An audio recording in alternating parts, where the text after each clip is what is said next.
Welcome back. This is lesson number 3 of the fundamentals of Go. All right, so we're going to talk about connecting and cutting. So this right here is the easiest, simplest example of what a connection looks like. Pretty much two stones right next to each other. The reason you want to connect is because you have a lot of liberties. This group in total has now 6 liberties. Whereas if you only had one stone, you'd only have 4 liberties, right? If I get rid of this stone, you only have 4 liberties. Together, though, you have 6. All right, so here's another example where now you have a lot more connected. And the whole point of connecting, again, like the game, is you want territory. Here, we have a total of 9 territory points. So that's good.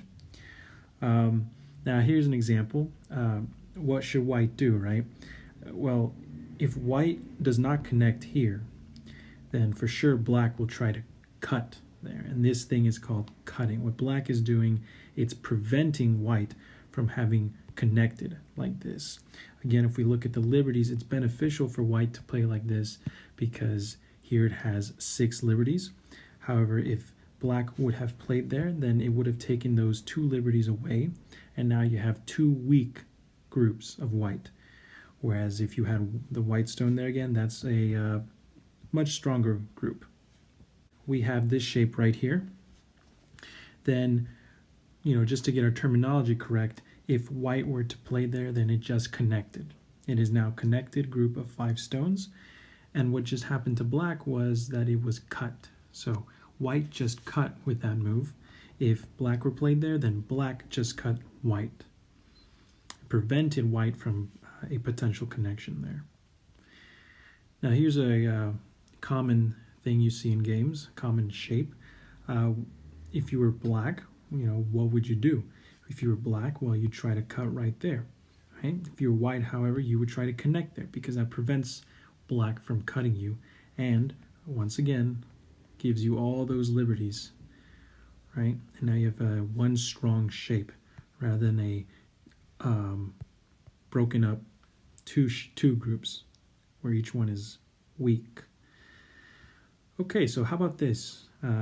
This is called a diagonal. And though it might look connected, it's actually not really connected. To be connected, you have to be adjacent to the other stone. Here they're diagonal from each other. So if white were to move here and black were to not respond, then white could go again here, and now you are cut. The black is cut. So in response to that, black should move there. By black moving there, it has now connected the upper portion. And the diagonal is useful because no matter where white tries to cut, black can connect. So if white had instead moved here, black can just connect down here. If white would have moved, say, up here, black again could have just connected here. Okay, what about this guy? What would you do if you were white? If you were white, you definitely want to connect here, right? So that's not a hard problem. Let's say you were black. Again, if you were black, the important thing to do here is to prevent any cutting of your stones. So you'd want to connect here. Okay, what about here? What is white trying to do to black? Well, looks like it's going to try to cut here, right? So black should definitely move there in order to connect and prevent that cut. Okay, here you are black.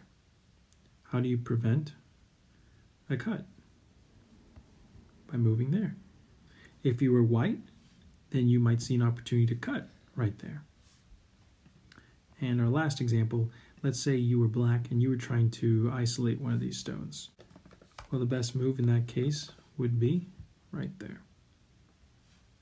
What you want to keep in mind when thinking about connecting and cutting is that connecting makes your group stronger. Cutting makes the other color weaker. If you can cut a group, you've made those now 2 separated groups weaker. So you want to cut, you want to connect, and you also want to use the diagonal. Remember the diagonal to help you connect in a